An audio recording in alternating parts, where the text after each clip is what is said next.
Morning, मैं आपकी Shweta ma'am, MS academy secondary school Ajmer से। बच्चों, यूट्यूब पर यदि आप मेरे वीडियोस के द्वारा स्टडी करना चाहते हैं तो सर्च करें केमिस्ट्री बाय श्वेता मैम। बच्चों, इस चैनल पर आपको फिजिक्स, केमिस्ट्री, बायोलॉजी की वीडियोस क्लास 9 to 12 मिल जाएंगे। इसके अलावा आपको नीट प्रिपरेशन के अकॉर्डिंग भी यहाँ पर वीडियोज मिलते हैं। इसके अलावा भी बच्चों हमारे कुछ चैनल हैं जिसका डिटेल यहाँ ऊपर लिखा गया है कि किस चैनल पर और आपको कौन से सब्जेक्ट्स मिल जाएंगे। बच्चों, सबसे पहले आप इस चैनल को सब्सक्राइब कर लीजिए। यहाँ नीचे जब वीडियो चल रहा है तो आप देख रहे हैं नीचे एक रेड कलर का सब्सक्राइब बटन है। यदि आपने सब्सक्राइब कर रखा है तो थैंक यू, बहुत बहुत धन्यवाद। और अगर आपने सब्सक्राइब नहीं किया है बच्चों तो प्लीज चैनल को सब्सक्राइब कर ले, उसके बाद हम आगे बढ़ते हैं। तो बच्चों, आई होप कि आपने चैनल को सब्सक्राइब कर लिया होगा और चैनल सब्सक्राइब करते ही बेल आइकन आया होगा, आपने बेल आइकन को भी प्रेस किया होगा। तो बच्चों, आपने चैनल सब्सक्राइब किया है, इसके लिए आपका बहुत बहुत धन्यवाद, थैंक यू। ओके स्टूडेंट, देखिए क्लास 10th का हमारा जो चैप्टर चल रहा है डाइजेस्टिव सिस्टम और डाइजेशन चैप्टर हमारा चल रहा है, उसका आज हम देखने वाले हैं पार्ट 2। सॉरी, यहाँ पर मैंने लिख दिया है पार्ट 3।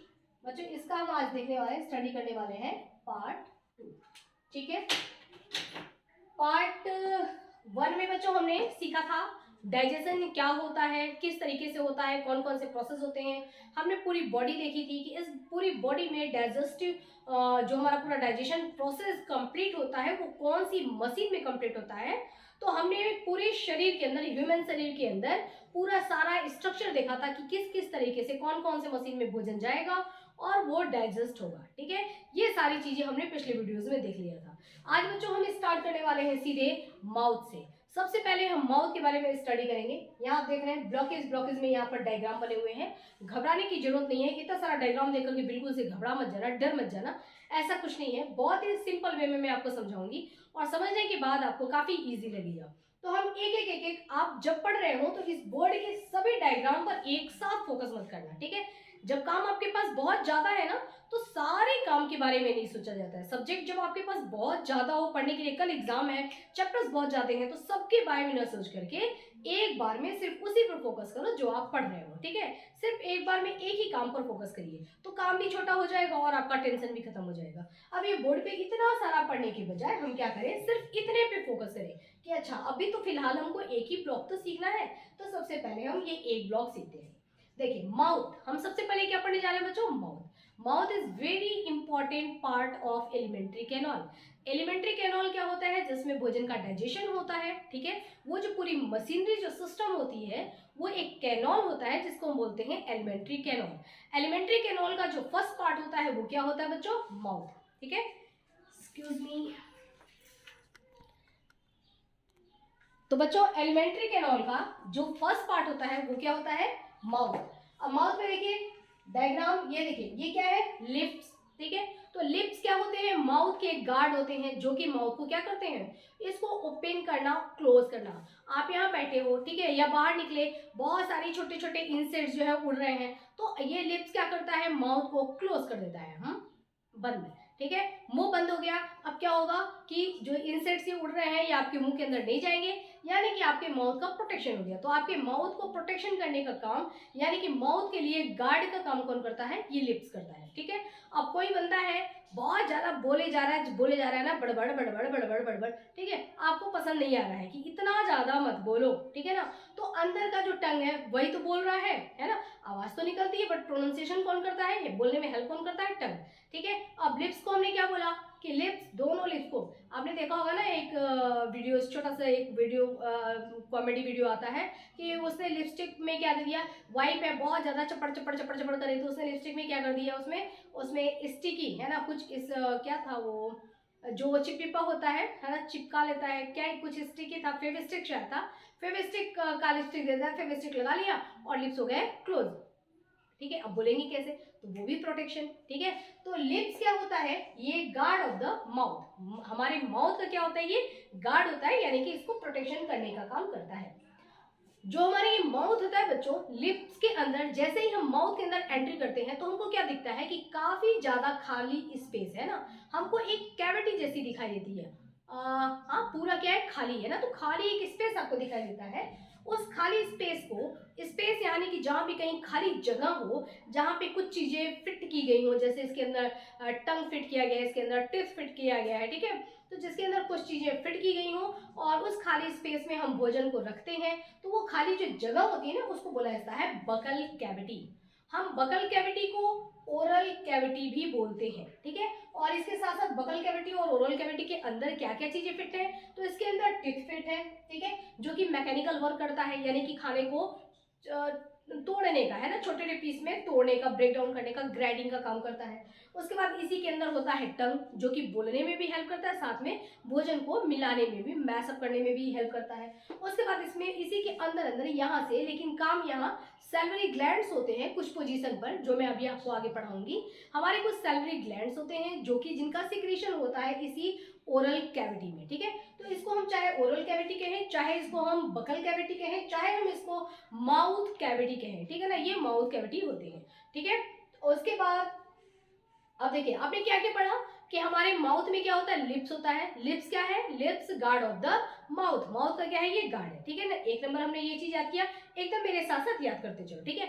दूसरा हमने क्या पढ़ा कि माउथ के अंदर जैसे ही हम एंटर करते हैं तो हमको एक कैविटी मिलती है। क्या मिलती है बच्चों, कैविटी मिलती है। क्या मिलती है, कैविटी मिलती है।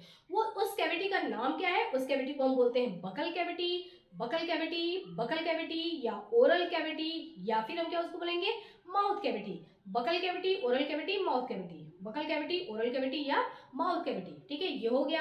अब इसके अंदर क्या क्या चीजें होती है, इसके अंदर होता है टेथ और टंग। सैलिवरी ग्लैंड्स भी इसके अंदर ही अपना डक्ट ओपन करते हैं, ठीक है। तो टिथ, टंग, सैलिवरी ग्लैंड्स, टिथ, टंग, सैलिवरी ग्लैंड्स। ओके बच्चों, क्लियर। अब देखिए, जब इस माउथ में हम कोई भी फूड मटेरियल रखते हैं, जैसे ही हमने उठाया, यहाँ मैंने लड्डू लिया है, हमने उठाया लड्डू, लड्डू को छोटा सा लड्डू है, उसको जैसे ही हम मुंह में रखते हैं, आपने मुंह में लड्डू रखा और आपने अभी खाना स्टार्ट भी नहीं किया है, अभी आपने खाना शुरू भी नहीं किया है, तभी यहाँ डाइजेशन स्टार्ट हो जाता है, प्रोसेस स्टार्ट हो जाता है, यानी कि बकल कैविटी में फूड मटेरियल आते ही यहाँ पर डाइजेशन स्टार्ट कर दिया जाता है। तो जैसे ही हमने लड्डू को मुंह में रखा, डाइजेशन स्टार्ट हो गया। Before you start to eat, अभी आपने तो उसको खाना शुरू भी नहीं किया था, अभी आपने खाना शुरू भी नहीं किया, बट लड्डू रखते ही काम वहां पर स्टार्ट हो जाता है, ठीक है। तो बच्चों ये हो गया हमारा फर्स्ट बॉक्स, हमने कंप्लीट कर लिया। आई होप कि आपको समझ में आया होगा और कोई भी कठिन नहीं लगा होगा, ठीक है ना। अब हम बढ़ते हैं आगे, आते हैं सेकंड बॉक्स में। सेकंड बॉक्स में बच्चों हम क्या देखने जा रहे हैं, देखिए हमारा पूरा जॉ है ना। अब इसमें से सबसे पहले हम टिथ को एक बार देख लेते हैं। हमारा ये जो पूरा जॉ होता है, जबड़ा, एक ये देखिए अपर जॉ होता है, ठीक है ना, अपर जॉ, और ये होता है लोअर जॉ, ठीक है। ये किससे पर पूरा टिका हुआ है, ये बोन है ना, देखो ये बोन है, ठीक है ना, बोन पे टिका रहता है। लोअर जॉ जो होता है वो मूवेबल होता है, है ना, इसको मूव कर सकते हैं। अपर वाले को मूव कर सकते हो क्या, नहीं, है ना। तो ये नीचे वाला जो, ये वाली जो बोन होती है ना, इस वाले जॉ की, ये मूवेबल होती है। आप लोग भी करके दिखाओ, है ना, मूवेबल होती है, ठीक है। अब इस जॉ पर यहाँ पर क्या होता है, गम होता है अंदर, है ना, ये होता है गम। देखो अंदर यहाँ पर ये क्या होता है, गम होता है। इस गम के अंदर, है ना, मतलब मसूड़े, है ना, तो इस बोन पे गम लगा होता है और गम पे सॉकेट लगे होते हैं, यानी कि जगह बनी होती है, और उस सॉकेट में एक एक एक एक एक एक एक एक हमारे टिथ को, एक एक जब रहेगा तो उसको हम बोलेंगे टूथ। क्या बोलेंगे, टूथ, ठीक है ना। और जब बहुत सारों को, सारे दांतों को एक साथ, दांतों को एक साथ, दांतों यानी कि प्लूरल में जा रहा है, एक साथ बोलते हैं, तो इसको क्या बोलते हैं बच्चों, टिथ, है ना। टूथ सिंगुलर फॉर्म और teeth plural form, tooth teeth, tooth teeth, ठीक है, टूथ टिथ, है ना। तो सिंगुलर फॉर्म टूथ और प्लूरल फॉर्म टिथ, ओके। तो अब क्या होता है कि जब बहुत सारे, ये पूरा है ना, तो पूरा पहले गम होगा, ये देखो गम, ठीक है, ये गम है, आप सपोज करिए गम है, ठीक है, थोड़ा इसको रेडिश बना देते हैं, है ना, ये गम है, ओके। उसके बाद इसमें सॉकेट लगे होते हैं, देखो ये स्पेस बना होता है बकायदे, यानी कि जगह बनी होती है कि यहाँ पर आकर के विराजमान होंगे कौन, टिथ, है ना। यहाँ पे सारे टिथ ये जो होंगे, दांत जो होंगे सब सारे उसके अंदर विराजमान होंगे। तो ये देखो सॉकेट बना हुआ है, जगह बना हुआ है। इस जगह में, इस सॉकेट के अंदर कौन फिट है, देखो यहाँ पर ये सारी दांत यहाँ पर फिट होती हैं। तो कितनी दांत होती हैं, इनका क्या क्या काम होता है, वो सारी चीजें देखते हैं। ये देखिए, ये ऊपर वाला क्या है बच्चों, हमारा अपर जॉ, ठीक है, अपर जॉ जो मूवेबल नहीं है। ये नीचे वाला क्या है हमारा लोअर जॉ, जो मूवेबल है, ठीक है, मूवेबल है, ठीक है ना। तो ये अपर जॉ के टीथ को मैं आपको दिखाती हूँ। अब देखिए इस जो पूरा हमारा टीथ का स्ट्रक्चर है ना, यहाँ पे दांत मैंने सिर्फ एक साइड में ही बना रखे हैं। ओके, क्यों? क्योंकि आप देखिए जो यहाँ पर मैंने बाउंड्री की है, आपको दिखाई दे रहा है ना, ये एक बाउंड्री है। ओके, तो यहाँ से यहाँ तक एक बाउंड्री है, ये बाउंड्री है, यानी कि इधर की एक साइड के आप दांत को पढ़ लो, इनकी संख्या याद कर लो, इनका काम आप देख लो। सेम यही स्ट्रक्चर यहाँ से आधा ये भी कवर करेंगे, उसके बाद यही सेम आधा स्ट्रक्चर इधर कवर होगा और यही सेम आधा स्ट्रक्चर इधर कवर होगा, ठीक है। तो कुल मिलाकर के दांत हमारे इतने ही होते हैं, है ना, इतने टाइप्स के होते हैं। तो मैंने इसमें इसका 1/4 बना रखा है, ठीक है ना। अगर ये सर्कल है तो पूरा इसका 1/4 मैंने बनाया है। फिर इसको आप बना देंगे तो ये हाफ हो जाएगा, फिर इसको आप बना देंगे तो ये हो जाएगा, ठीक है ना, फिर ये हो जाएगा हमारा कंप्लीट। ओके, तो हम एक साइड का देखते हैं। अब एक साइड में आप देखते हैं तो देखिए जब हम यहाँ सामने की दांत की बात करेंगे, ठीक है, यहाँ सामने सामने देखेंगे तो यहाँ से आप आधा, ठीक है ना, एकदम टिप्स के, ये नेजल सेप्टम है ना, नेजल सेप्टम, नेजल सेप्टम से लेकर के और यहाँ तक अगर एक लाइनिंग खींचते हैं तो हम इसके आधे वाले हिस्से की बात कर रहे हैं। तो यहाँ से जो हम देखेंगे तो सामने हमको ये 2 दांत दिखाई देगा। वैसे सामने 4 दिखाई देगा, लेकिन 4 मैंने लिया नहीं क्योंकि 2 मैंने इस साइड का लिया है और 2 इस साइड का अगर हो जाएगा तो ये चारों हमको दिखाई देंगे, ठीक है। लेकिन हम इधर से चल रहे हैं, देखिए तो हमको सामने यहाँ पर 2 दांत दिखाई देंगे। इस साइड में अगर लेके चलते हैं ना 1 2, ठीक है, तो यहाँ पर 2 हमको यहाँ पर दांत दिखाई देते हैं। इनको हम क्या बोलते हैं? इंसीजर्स। क्या बोलते हैं बच्चों? इंसीजर्स। क्या बोलते हैं? इंसीजर्स, ठीक है। ये इंसीजर्स है और कितनी संख्या में है ये? इनकी संख्या कितनी है? 2। आपको दिखाई दे रहा है ना, इनकी संख्या कितनी है? 2। चलो इनकी संख्या भी लिख दो। तो इंसीजर्स यहाँ पर कितनी, वैसे काउंटिंग आपको दिख रही है बट यहाँ पर लिख भी लेते हैं ना। कितने इंसीजर्स है? 2 इंसीजर्स है। इनका काम क्या होता है? काटना। आपको मिठाई का पीस दिया जाएगा तो आप ऐसे लेकर काटोगे, ठीक है ना। तो कैसे काटोगे? आप आपने मिठाई लिया, ऐसे काटोगे। तो इनका काम क्या होता है? काटना। तो ये कटिंग और बाइटिंग का काम करते हैं। कौन करता है? इंसीजर्स। अब याद रखो सीजर, सीजर को हम क्या करते हैं? घर में इस्तेमाल करते हैं ना। तो सीजर से क्या किया जाता है? काटा जाता है, ठीक है ना। कपड़े को काटा जाता है, पेपर को काटा जाता है, छोटे बच्चों को डराया जाता है कि ज्यादा बोलोगे ना तो तुम्हारे कान भी काट देंगे, ठीक है। तो काटने का काम होता है, ठीक है। तो इंसीजर्स जो है, सीजर से याद रखना, उसमें इन लगा दो केवल, है ना। इंसीजर जो है वो बाइटिंग और कटिंग का काम करते हैं और संख्या में कितने हैं? हाफ जॉ में हम देखेंगे तो 2 है, 2 संख्या में है। इंसीजर के ठीक बगल में क्या होता है? कैनाइन, ठीक है, कैनाइन, है ना। क्या नाम है इसका? कैनाइन। तो कैनाइन को याद रखना। कै 9 लोग आए थे, कै कितने लोग आए थे? 9 लोग आए थे, है ना। कैनाइन, कैनाइन 9 लोग आए थे, है ना। कितने लोग आए थे? 9 लोग। ऐसे बोलेंगे कै 9 लोग आए थे, ऐसे याद रखना कैनाइन। तो इंसीजर्स, है ना, जो पहले इंसीजर का मतलब ये हो गया, ठीक है ना। कैंची लेकर के कितने लोग आए थे? क्या 9 लोग आए थे। तो कैंची लेकर के यानी कि सीजर लेकर के कितने लोग आए थे? 9 आए थे। और वो 9 लोग जो आए थे वो काम क्या करते हैं? वो फाड़ने का काम करते हैं ना, टीयरिंग, ठीक है। यानी कि थोड़ा सा ये लगाया और फाड़ दिया, है ना, फाड़ने का काम करते हैं, यानी कि टीयरिंग का काम करते हैं। ये आप बगल में देखेंगे ना, नुकीली दांत होती है, ठीक है, ये फाड़ने का काम करती है। कोई चीज जब नहीं वो प्रॉपर तरीके से अगर कोई फूड मटेरियल कट रहा है ना, तो हम इस दांत का इस्तेमाल करते हैं, इसका इस्तेमाल करके फाड़ने का काम करते हैं, ठीक है। तो एक क्या है? इसका नाम है कैनाइन और ये कौन से टीथ है? इसको हम बोलते हैं टीयरिंग टीथ, ठीक है। तो फर्स्ट हो गया इंसीजर, इसकी संख्या कितनी है? 2। कैनाइन की संख्या बच्चों आपको कितनी दिखाई दे रही है? 1, ठीक है। कै कितने लोग आए थे? 9 लोग आए थे और इनकी संख्या कितनी है? ग्रुप का कितना था? 1, ठीक है। तो एक इनकी संख्या होगी। उसके बगल में आप देख रहे हैं यहाँ पर ये क्या हमारा? Pre molar. प्री का मतलब पहले, ठीक है ना, और मोलर, प्री मोलर, ठीक है ना। इनका नाम है प्री मोलर। संख्या इनकी कितनी है? 2, ठीक है, 2, है ना। जैसे आप दुकान में गए हैं सब्जी खरीदने, अब बोलेंगे मोल भाव मत करो, मोल भाव करने से पहले वाली बात सुनो। प्री मोलर, मोल भाव करने से पहले वाली बात सुनो। प्री मोलर, प्री मोलर, मोल भाव करने से पहले को क्या बोलते हैं? प्री। तो प्री मोलर की संख्या कितनी है? 2। और ये थोड़ी सी आपको चौड़ी दांत दिखाई दे रही है, आप अपने दांत को भी देखना, समझना, है ना। तो यहाँ से आपको समझ में आ जाएगा। इससे हम क्या करते हैं? ग्राइंडिंग करने का काम करते हैं ना, चॉपिंग और ग्राइंडिंग, ठीक है ना। जैसे खाना आप मुंह में चला गया, आपने बर्फी लिया, काट लिया, इसने यूज किया इसका, ठीक है। वहां पर हमको टीयरिंग टीथ का ज्यादा इस्तेमाल नहीं करना था। आपने किसको किया, आपने किया इंसीजर को, इंसीजर का आपने इस्तेमाल किया, काट लिया। अब क्या करोगे, अब आप पीछे वाले का इस्तेमाल करोगे, प्री मोलर का। तो क्या चल रहा है, ये ग्राइडिंग,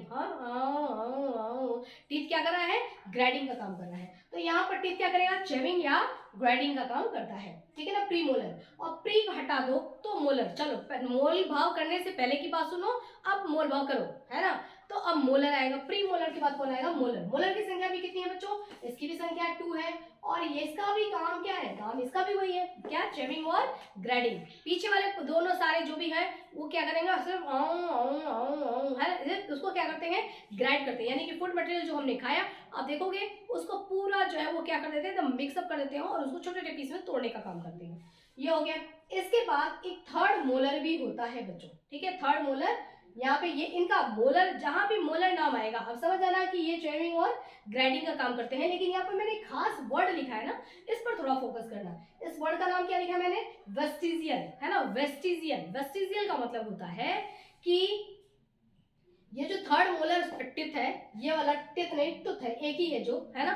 तो यहाँ पर मैंने एक बनाया है, तो एक यहाँ आ जाएगा, एक यहाँ आ जाएगा, एक इधर आ जाएगा, एक इधर आ जाएगा, ठीक है। कितने हो गए टोटल, 4। टोटल मिला के संख्या में 4 होते हैं। और हाफ जॉ में हम देख रहे हैं, अपर जॉ के हाफ में देख रहे हैं 1/4 में, तो इनकी संख्या है 1। इसका काम क्या होता है, ये जनरली जो है ये निकलता कब है, ये टिथ जब ऐसा लगता है कि हमारे पास पूरा दिमाग आ चुका है ना, हम बुद्धिमान बन गए हैं। बुद्धिमान बनने की हमारी एज जैसे 18 से लेकर के 21 साल तक के बच्चे जब हो जाते हैं, 18 एज में जाते हैं, और 18 से लेकर के 21 की एज में, तो कहते हैं कि अच्छा ठीक है, अब आपके अंदर थोड़ा बुद्धिमानी आ गई है, दिमाग आ गया है, अब तुम गलत रास्ते पे नहीं जाओगे, तुम अपना भला और बुरा समझ सकते हो कि क्या करना है, ठीक है। तो जब बुद्धि आ जाती है, बुद्धि मतलब होता है विजडम, जब हमारे पास दिमाग आ जाता है तब ये टिथ अराइज होते हैं, तब ये निकलते हैं, ठीक है। तो ये टिथ निकलेंगे कब, जब बुद्धि आ जाएगी, जब दिमाग आ जाएगा, ठीक है। तो इसलिए इसको हम बोलते हैं विजडम टिथ, ठीक है ना। ये जो थर्ड मोलर टीथ होता है, ये मोलर काम इनका वही होता है, इनको बोला जाता है विजडम टीथ। और पूरा हमारा जबड़ा तैयार हो चुका रहता है, ठीक है। फिर जब ये विजडम टीथ निकलते हैं तो ये बाकी जो दांत है ना, उन दांत को थोड़ा सा प्रेस करके और जगह बना करके और वो निकलते हैं, तो काफी पेन होता है, आपने सुना होगा, है ना, अक्लदंत बोलते हैं, अक्लदंत, क्या अक्लदंत निकल रहा है, तो काफी यहाँ पर पेनफुल होता है। ये निकलना बाद में निकलता है, 18 to 21 की एज में निकलता है, ठीक है। और वेस्टिजियल का मतलब अब क्या हुआ ये समझिए। ऐसा माना जाता है कि पहले के जमाने में, पहले है ना, बहुत पहले जाएंगे, जमाने का मतलब कि बहुत पीछे जाएंगे, पीछे के समय में जब इंसान आदिमानव हुआ करता था, तो उस समय उसको पकाने की कोई सुविधा नहीं थी, उसके पास किचन नहीं था, ठीक है, उसके पास किचन में ओवन वगैरह नहीं हुआ करता था, कोई चीज को पका के नहीं खाता था। इवन बहुत पहले जाए तो आग भी नहीं था ना, फायर का भी आविष्कार नहीं हुआ था। तो उस समय क्या था कि उन्होंने बस तोड़ा और मुंह में डाला। प्लांट्स अगर खा रहे हैं तो डायरेक्ट वो खा जाएंगे, ठीक है ना, ऐसा नहीं कि उसको पकाएंगे। आलू को पकाने की जरूरत नहीं है, आलू लिया और खा गया, खा गए। तो आलू को जब खाएंगे ना तो उसको अब काफी वो क्या होता है, कड़ा कड़ा रहेगा। वहां पे ग्राइंडिंग की काम ज्यादा होता है, ठीक है। तो ग्राइंडिंग के वर्क लोड उस समय ज्यादा था, मतलब ज्यादा ग्राइंडिंग करने के, है ना, उसको पीसना ज्यादा था, क्योंकि हर एक चीज को कच्चा खा रहे हैं। तो उस समय ये टिथ जो है उस समय टाइमली निकल जाता था, क्यों, क्योंकि ग्राइंडिंग की जरूरत थी, ठीक है ना। तो उस समय ये टिथ क्या होता था, टाइमली निकल जाता था। तो एक साथ ही सारे टिथ आते थे। धीरे धीरे धीरे धीरे समय बीतता गया, फायर का जो है आविष्कार हो गया, इन्वेंशन हो गया, उसके बाद आग वाग बन गया, फिर किचन बन गया, अच्छा खासा किचन। अब हम हर एक चीज क्या करते हैं, पका के खाते हैं। जब हम पका के खाते हैं तो यहाँ पर चबाने का इनका काम क्या हो गया, देखो, प्री मोलर, मोलर और ये थर्ड मोलर, इनका काम क्या हो गया, थोड़ा कम हो गया। तो काम अब यही प्री मोलर और मोलर ही कर देते हैं, थर्ड मोलर को आने की जरूरत नहीं पड़ती है। इस वजह से ये धीरे धीरे धीरे धीरे अवशेष के रूप में रह गया है, केवल ये हमारे शरीर में अवशेष के रूप में रह गया है, कि ये इस चीज को केवल शो करता है ना। वेस्टिजियल ऑर्गन मतलब होता है एक अवशेष, एक प्रूफ है ये कि आप भी पहले आदि मानव थे, पहले आप में ये चीज ऐसे हो जाया करता था, बट आप में अब आप लोग चूंकि पका के खाते हो, इसलिए तो ये जो है एक वेस्टिजियल ऑर्गन हो गया, अवशेषी अंग हो गया, इसको कोई काम नहीं है, तो लेट आता है, ये 18 to 21 की एज में आता है। क्लियर बच्चों। तो वेस्टिजियल ऑर्गन का मतलब होता है कि हमारे पूर्वजों में जिनसे हम बने हुए हैं, हम पहले हमारे जो एनिमल थे वो स्मार्ट नहीं थे, अब हम लोग जो इंसान है स्मार्ट एनिमल है। तो स्मार्ट एनिमल, पहले वाले एनिमल से स्मार्ट एनिमल बनने के सफर में जो अंग पीछे ओवर हो गए, खत्म हो गए, उनका काम खत्म हो गया, अब वो केवल अवशेष के रूप में हमारे शरीर में रहते हैं, उसको हम बोलते हैं वेस्टिजियल ऑर्गन। जैसे हमारे कान का इतना ये छोटा होना, हमारे इस पे हेयर्स, यहाँ पे छोटे छोटे हेयर्स पाए जाना, ये सब वेस्टिजियल ऑर्गन है। वेस्टिजियल ऑर्गन का पूरा अलग से चैप्टर ही है। तो बच्चों आपको समझ में आ गया ये भी क्या है, वेस्टिजियल ऑर्गन है। ठीक है, आई होप बच्चों की ये बात आपको समझ में आ गई। तो देखिए इस पूरे में हमने क्या देखा है ना, फर्स्ट पार्ट हमारा ये था, सेकेंड पार्ट, ये फर्स्ट चैम्बर हो गया, सेकंड चैम्बर। सेकंड चैम्बर को एक बार पूरी तरह से रिवीजन कर लो ताकि आपको इजी लगे। ठीक है, सेकंड चैप्टर में, सेकंड चैम्बर में हमने क्या देखा, हमने पूरा देखा कि किस तरीके से जॉ में, जॉ जो है हमारा पूरा जबड़ा हमने देखा। जबड़े में क्या देखा हमने कि ये बोन्स होता है, नीचे वाला बोन क्या होता है, मूवेबल होता है, और ऊपर क्या होता है, गम होता है। गम में क्या बने होते हैं, छोटे छोटे स्पेस बने होते हैं जिसको हम बोलते हैं सॉकेट। तो सॉकेट बने होते हैं, उस सॉकेट में एक एक दांत क्या किया गया रहता है, इसमें फिट किया गया रहता है। अब दांतों के बारे में अगर देखें तो टिथ कितने तरीके के होते हैं, 4 तरीके दांत है। पहले क्या होता है, सबसे पहले होता है इंसीजर जो कि कटिंग का काम करता है, कटिंग या बाइटिंग का काम करता है। उसके बगल में क्या होता है, कैनाइन। ठीक है ना, कैनाइन, नाइन मतलब कैनाइन होता है। कैनाइन का काम क्या होता है, फाड़ना होता है। उसके बाद होता है प्री मोलर। ठीक है, मोल भाव करने से पहले बात सुनो, प्री मोलर होता है, प्री मोलर का काम होता है ग्राइडिंग। उसके बाद होता है मोलर, मोलर भी क्या करता है, ग्राइडिंग का काम करता है। तो ये हमारे हो गए कितने, ये हो गए हमारे दांत, इंसीजर, कैनाइन, मोलर और प्री मोलर। तो ये 4 टाइप्स के हमारे टिथ हो गए। इनकी संख्या क्या है वो भी यहाँ पर मैंने आपको बता दी है। ठीक है, अब देखिए ये जो हमारा थर्ड मोलर है ना, इसको भी हम मोलर वाले में ही काउंट करते हैं। तो इस तरीके से अगर इसको मोलर में काउंट करेंगे तो ये कितने आ जाएंगे बच्चों, ये और ये दोनों को एक साथ अगर आप ले लो तो ये हमारे टोटल संख्या में कितने हो जाएंगे, 3 हो जाएंगे। ठीक है ना, हालांकि ये बाद में निकलता है लेकिन है तो ये भी मोलर ही है ना, इसको भी मोलर ही बोलते हैं। तो मोलर की संख्या कितनी हो जाएगी, 3 हो जाएगी। तो बच्चों ये बात आपको समझ में आ गई। अब हम बढ़ते हैं आगे। ठीक है, अब हम देखते हैं ये देखिए आप, डेंटल फॉर्मूला। अब ये जो भी हमने दांत पढ़ा ना, बस उसी का फॉर्मूला देख लेते हैं। देखिए अपर जॉ, लोअर जॉ। ठीक है ना, अपर जॉ, लोअर जॉ, इसमें भी हमने क्या लिया है, सिर्फ हमने हाफ ले रखा है, हाफ, यानी कि सिर्फ इनको ले रखा है। ठीक है, तो इसमें सबसे पहले मैंने आपको किसके बारे में पढ़ा है, incisor, I for incisor, C for canine, P M for premolar, M for molar. ठीक है, अगर इसमें हम 2 का मल्टीप्लाई कर दें, है ना, इसमें अगर हम 2 का मल्टीप्लाई कर दें तो हमारा ये जॉ जो है वो क्या हो जाता है, कंप्लीट हो जाता है, डन हो जाएगा ना। तो ये इतना और मल्टीप्लाई बाय 2। ठीक है ना, यहाँ हमने 2 कर दिया तो ये हमारा कंप्लीट हो गया। तो इस वजह से हमने इसमें क्या किया, 2 का मल्टीप्लाई कर दिया। सेम वही चीज यहाँ नीचे भी आ जाएगा। ठीक है ना, नीचे भी सेम चीज वही रहेगा। इसका भी हमने हाफ ले लिया, इसमें 2 का मल्टीप्लाई कर दिया तो ये भी क्या हो जाएगा, कंप्लीट हो जाएगा। क्लियर। अब देखिए यहाँ पर संख्या देखो आप, तो यहाँ पर इस डेंटल फॉर्मूले में आपको क्या दिख रहा है, इंसीजर की संख्या कितनी है बच्चों, अभी मैंने आपको बताया कितनी संख्या है, हाफ जॉ में, है ना, 2 है। ठीक है, कैनाइन कितने हैं, ओनली 1, प्री मोलर कितने हैं, 2, और मोलर, मोलर में मैंने आपको बताया था ये और ये ऐड कर देंगे तो टोटल कितने हो गए बच्चों, 3। ठीक है, तो अब देखो 3 और 2 कितने हो गए, 5, 1 हो गया 6 और 7 8, ये टोटल कितना हो गया 8 मल्टीप्लाई बाय 2, है ना, तो 8 2 जा 16 इज इक्वल टू 16। ठीक है, यानी कि ऊपर में टोटल दांत कितने हो गए, ये हो गए टोटल 16 टीथ। ओके, नेक्स्ट में नीचे भी सेम टू सेम आएगा, सेम टू सेम, है ना, यहाँ पर भी इंसीजर, नीचे में भी 2 होंगे, ये 1 ये 3, तो सेम यहाँ पर भी क्या आ गया 16। ठीक है, तो अपर जॉ और लोअर जॉ, अपर जॉ में 16, लोअर जॉ में 16, तो टोटल अगर हम काउंट करेंगे तो 16 + 16 इज इक्वल टू 32, यानी कि इसमें टोटल दांतों की संख्या कितनी हो जाएगी बच्चों, 32 दांत, है ना, टोटल कितने हो जाएंगे, 32 टिथ हो जाएंगे। लेकिन अभी मैं आपको यहाँ पर बता दूं कि मिल्क टिथ, मिल्क टिथ का मतलब होता है कि जब बच्चा जन्म बच्चे का हुआ, जन्म के बाद 6 से 7 महीने के अंदर, है ना, 6 से 7 महीने जब हो जाएंगे तो बच्चे का दांत निकलना शुरू हो जाएगा। ठीक है ना, तो इरप्टेड 6 to 7 मंथ में इरप्ट होगा, क्या निकलेगा, टिथ, यानी कि दांत फूटेगा, निकलेगा। ठीक है ना, गम में से बाहर आता है।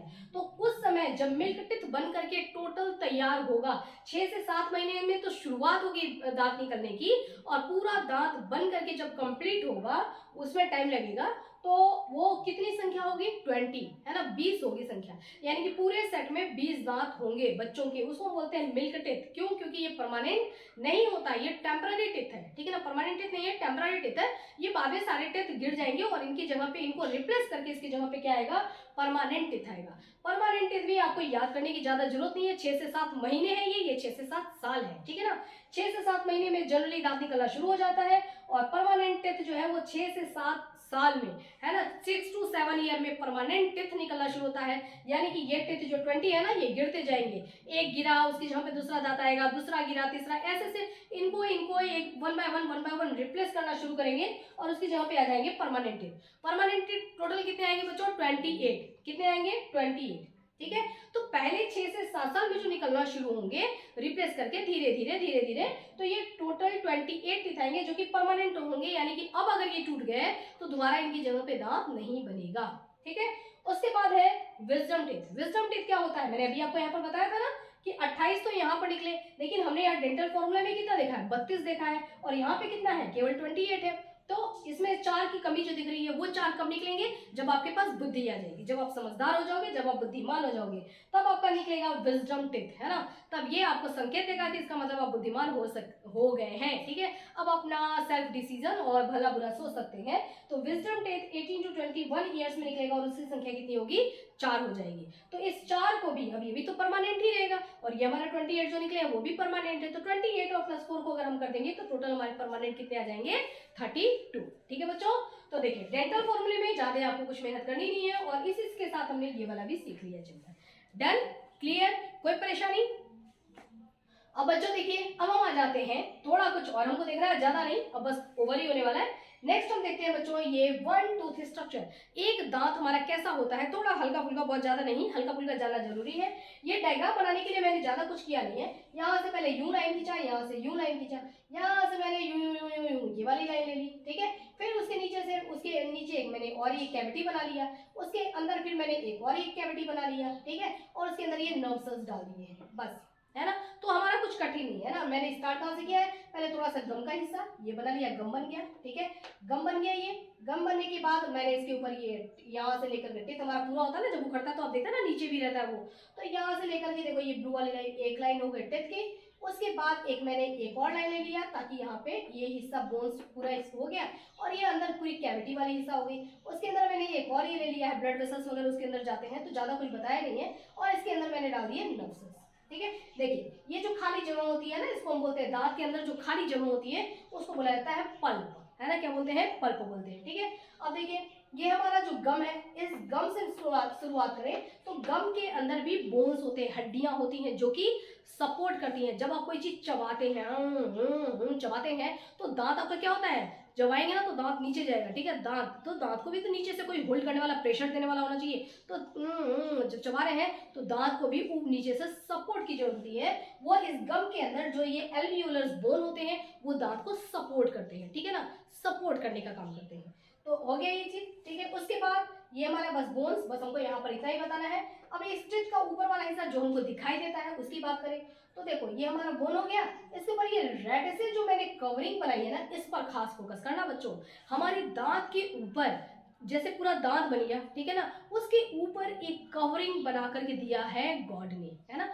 कवरिंग बना करके देते हैं, क्यों? क्योंकि दांत, मैंने आपको बताया कि ये परमानेंट टिथ है, एक बार लेकिन ये टूट गया तो इसकी जगह पे दोबारा आपको नेचुरल टिथ तो नहीं मिलेगा, आपको फिर जाकर के आर्टिफिशियल नकली दांत लगवाने पड़ेंगे, है ना। तो ये जो परमानेंट टिथ है, अब ये खराब हो गया तो उसका कोई ऑप्शन नहीं है, तो हमको गॉड ने क्या दिया, इसके ऊपर एक बड़ा ही शानदार मटेरियल की कवरिंग करके उन्होंने दिया है, जिसको हम क्या बोलते हैं? इनेमल। क्या बोलते हैं बच्चों? इनेमल। क्या बोलते हैं? इनेमल, है ना। तो ये इनेमल की कवरिंग करके देते हैं, जो कि सबसे हमारे शरीर के अंदर ये सबसे हार्डेस्ट सब्सटेंस है, सबसे मजबूत। ठीक है, सबसे मजबूत हमारी हड्डियां ही नहीं होती हैं, क्या होती हैं? सबसे मजबूत चीज क्या है? वो है इनेमल। ठीक है, तो इंसान शरीर का यहाँ पे आपका एक क्वेश्चन बनता है कि अगर पूछा जाएगा कि ह्यूमन बॉडी में सबसे हार्डेस्ट सब्सटेंस कौन सा है, तो हम क्या बोलेंगे? इनेमल। इनेमल के ऊपर जब हथौड़ा मारते हैं ना तो यहाँ से स्पार्किंग होती है, इतना मजबूत है ये कि टूटता नहीं है, स्पार्किंग होती है। ठीक है, तो बहुत ही मजबूत होता है। फिर भी हम इंसान इसको भी, इनेमल को भी खराब कर देते हैं। कैसे खराब करते हैं? क्योंकि जानते नहीं है कि ब्रश कैसे करना है ना। मैं बार बार स्कूल में बच्चों को बताती हूँ कि ब्रश 2 टाइम करना जरूरी है, और नाइट में करना तो सबसे ज्यादा जरूरी होती है, क्योंकि आपने खाना वाना खाया, ठीक है, मुंह आपके बंद हो गए, लिप्स बंद हो गया, नाइट में सोए हुए हो, अगर कोई जम्स अंदर ही पैकअप हो गए तो वो तो पूरी रात वहाँ पे डिस्टर्बेंस करते रहेंगे ना, तो दांत के अंदर पूरा वहाँ पर अंदर अंदर अंदर अंदर वो खराब करते रहते हैं। तो इस वजह से सोने से पहले पूरा एक बार चेक करो कि कहीं कोई जम्स तो नहीं रह गया। तो सोते टाइम ब्रश करना जरूरी होता है, ब्रश करके अच्छी तरीके से कुल्ला करके, ताकि अब कोई जम्स नहीं है, अब लिप्स बंद, आराम से सो जाओ, ठीक है। तो सुबह जब तक आप उठेंगे ना तो आपके यहाँ अंदर में कुछ भी खराबी नहीं, क्योंकि कोई अंदर खराब करने के लिए रह ही नहीं गया था ना, तो इस वजह से रात में ब्रश करना ज़्यादा जरूरी होता है। एक तो ये तरीका हो गया। दूसरा हमारा खान पान, हम बहुत सारे चॉकलेट खा लिए, मीठा खा लिए, लेकिन उसके बाद हम कुल्ला नहीं करते हैं, ठीक है। तो क्लीन, अपना माउथ क्लीन करना जरूरी होता है, ताकि जो जर्म्स है उनको समय न मिले वहाँ पर सब बिखेरा करने का, है ना, दांतों को खराब करने का। तो वो एसिड वगैरह सीक्रेट करते हैं, जिससे धीरे धीरे क्या होता है, इनेमल गल जाता है। यहाँ पे ब्रश करने का तरीका, ब्रश करने का तरीका भी पता नहीं होता है जनरली, है ना, तो उस वजह से भी क्या होता है, हमारा इनेमल ये खराब हो जाता है। जैसे हमारा इनेमल खराब होगा तो अब परेशानी आएगी, जो दांत में ठंडा ठंडा ठंडा, बड़ों को आप सुनते होंगे ना कि दांत में वो ठंडा लग रहा है ना, मतलब आइसक्रीम, छोटे बच्चे फटाफट आइसक्रीम खा लेते हैं, लेकिन बड़े लोगों को आइसक्रीम खाने में, ज़्यादा ठंडा खाने में, ज़्यादा गर्म में तकलीफ आती है, ठीक है ना, या मीठा कुछ खा लेते हैं तो दांत में तकलीफ होने लगती है। ये जो तकलीफ होती है इसलिए क्योंकि उनका इनेमल जो है वो धीरे धीरे धीरे धीरे उसकी लेयरिंग पतली होती जा रही है। तो उतना जैसे ही लेयरिंग पतली होगी तो यहाँ पे जब फूड मटेरियल आएगा ना, कोई भी खाना या ठंडा गर्म का जब यहाँ पे संपर्क होता है, तो आप देख रहे हैं कि हमारे दांत के अंदर यहाँ पे क्या पाए जा रहे हैं बच्चों, नर्व्स पाए जा रहे हैं, नर्व्स, ठीक है।